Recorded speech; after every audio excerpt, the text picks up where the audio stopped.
Sana ganito ang buhay. Hindi kailangang pilit ng ngiti ang pinapakita sa iba.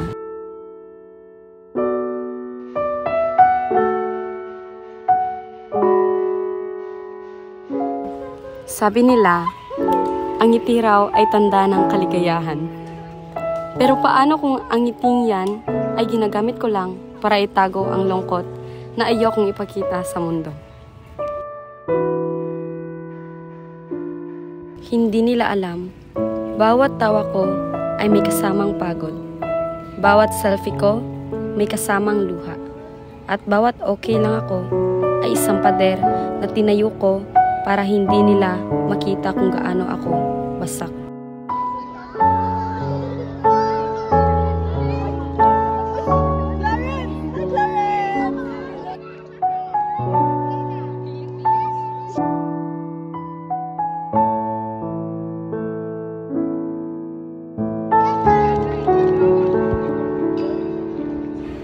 Araw-araw, pare-pareho ang eksena.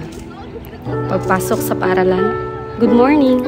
Pagharap sa kaibigan, ayos lang ako. Pag-uwi sa bahay, pagod lang ngiti rito, tawa roon. Pero sa loob, tahimik ang sigaw.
Kapag mag-isa ako, doon ko naririnig ang totoong ako. Walang tawa, walang ingay, tanging tibok ng puso at bigat ng dibdib. Dito ko natutunan, hindi mo kailangan tumakbo palayo sa lungkot. Minsan, kailangan mo lang itong harapin ng tahimik.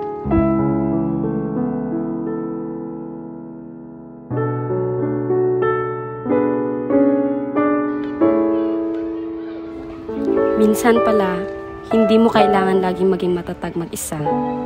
May mga taong handang makinig kung papayagan ka lang buksan ang puso mo.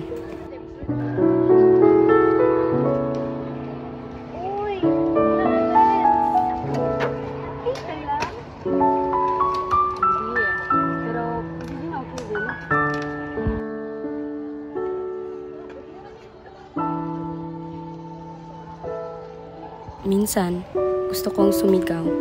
Gusto kong sabihin, pagod na akong magpanggap. Gusto ko rin maramdaman na may nakakaintindi. Pero anong magagawa ko? Sanay na akong itago.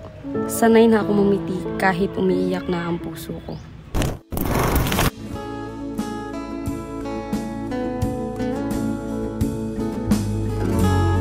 Ngayon, iba na ang ngiti ko.